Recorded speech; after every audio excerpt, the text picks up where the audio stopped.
Hey everyone, how's it going? So, our challenge group is quickly coming to an end, and I want to talk about three different things that will help set us up for success long term. And those are going out to eat and planning days off from your workouts, and also incorporating cheat meals. So, number one, let's start with going out to eat, and just eating out, getting food out in general.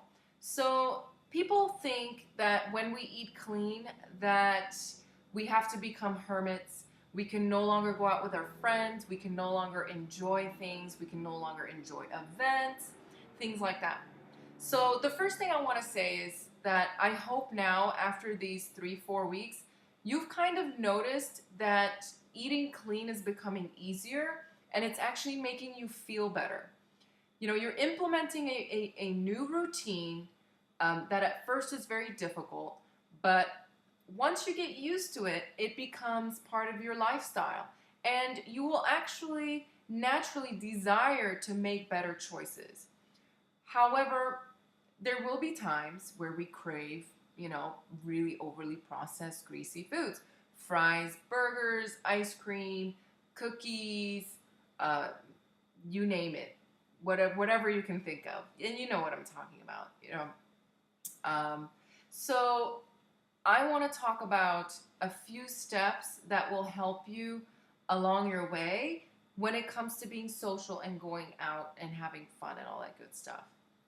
So when I go out to eat, and it's not necessarily to go have a cheat meal or whatever, the first thing I will do is when I go to a restaurant, for example, with friends, we'll figure out where we're going. So then what I do is I go online and I look at their menu. And I will pick an item that is healthy and is closest to what I would personally like to stick to achieve my health and fitness goals. So I will pick that meal and I will stick to it. So when I get to the restaurant, I won't even look at the menu. I am going to pick that and that's it. I won't look at desserts. I won't look at nothing. This will help avoid temptation. It will just make you feel better and make the entire process much easier. So then what I do is, or another thing I do is I'll go to the restaurant. We'll use the Cheesecake Factory as an example because their portions can feed like 2 families. And is to ask them for a to-go box before, like, with your meal. So what I'll do is we'll use as an example the Tuscan chicken. It's something I used to order quite often. So I'll order the Tuscan chicken. Can I please have a to-go box when you bring it out?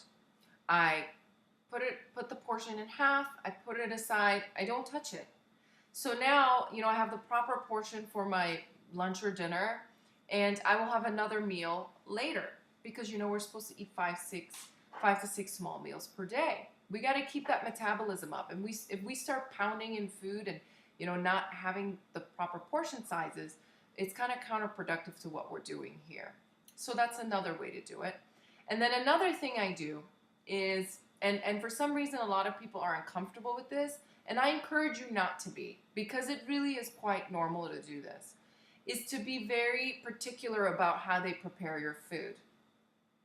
Now, you might think you're being a pain in the butt, but you're not. It's about you, and it's about you changing your life and your health, and you are focused on your goals. And it's really nobody's business, how you're choosing to achieve that, especially when you're paying for it. It's the restaurant's responsibility to prepare a meal the way that you like it. So you can ask for things like, please use, cooking spray instead of drizzling things in oils, no salt or less salt. Dressings on the side is a popular one. No croutons, things like that. A great example is, which is considered normal, is like, I want my burger medium rare. And then what happens? It shows up well done. Are you going to eat it? Probably not. You're paying, what, $12, $15 for it? Why would you pay for something you don't want? It's the same concept when it comes to having someone prepare you a healthier meal, however you choose to have them do that. Okay, so that's kind of my advice on going out to eat. And now I want to talk a little bit about planning days off when it comes to your workouts. So I know that for this challenge and for your program, we have you working out every single day. And we do this because we want to create a platform to really have you get into this solid routine of working out and, getting the results to keep you motivated to keep going. But the point is that a lot of the muscle recovery, sorry, let me rephrase that. Taking a day off is essential, to muscle recovery and growth.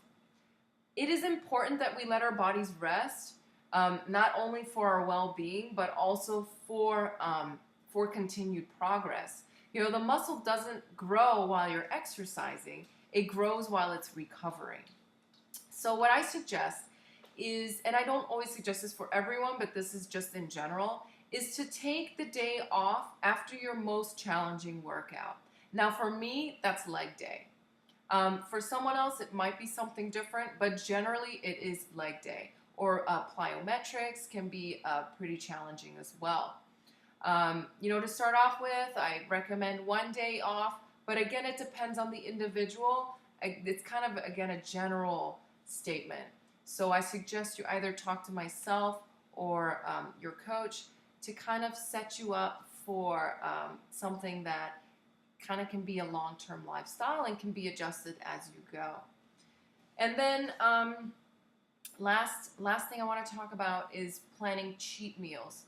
Now, there's two different types of people. There's people who do really well with cheat meals, and there's people who don't do so well with cheat meals. The people who do well with cheat meals are people who can have their cheat meal and just move on and go back to clean eating. And then there's people who have a cheat meal and it takes control over them, and they find excuses on having more cheat meals, and quickly they will just fall off the wagon, derail, and go back to old habits.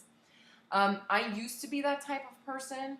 I was the kind of person that was yo-yo dieting for a long time, and I truly believe that yo-yo diets are created like that. You're on a roll, you're doing great, and then all of a sudden you go and have a really processed sugary meal, and then you make excuses why you should have another one. You're like, wow, you look in the mirror, you're like, ooh, I'm looking great, and this cheat meal, I still look great. I'm gonna have another cheat meal because it's totally fine, because now I'm totally in shape. No. That's bad. First of all, it's unhealthy to do that. It's very unbalanced.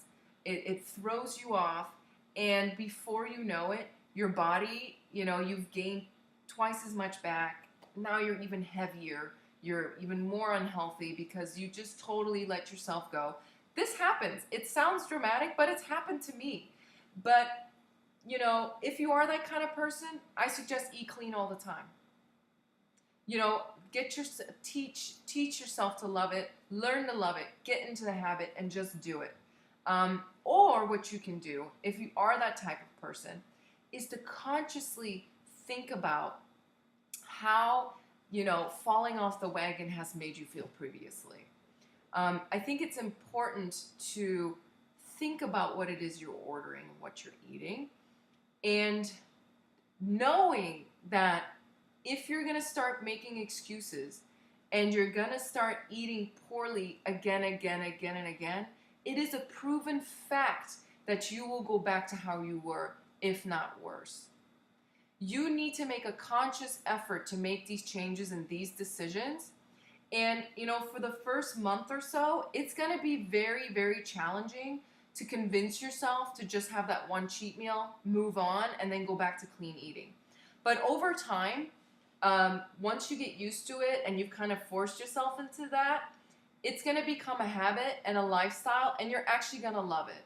You're going to be at a point where, you have it planned out and you have your cheat meal, and half the time it might actually make you feel miserable, and so you're happy that you've developed this lifestyle, or B, you're going to be able to make that rational decision naturally and realize that you're doing this for the greater good and that you're going to stay on track and still enjoy life a little and have those occasional splurges. So I think that's it. Let me think for a second. Yeah, that's it. So sorry. I hope it was helpful. You know, if you guys have more questions about cheat meals and your workouts and things like that, you're more than welcome to comment below, and I'll be more than happy to answer, you know, any questions you guys might have. Again, I really enjoyed this group, and uh, I look forward to you guys' journey in the future. Okay, I'll talk to you guys soon. Bye.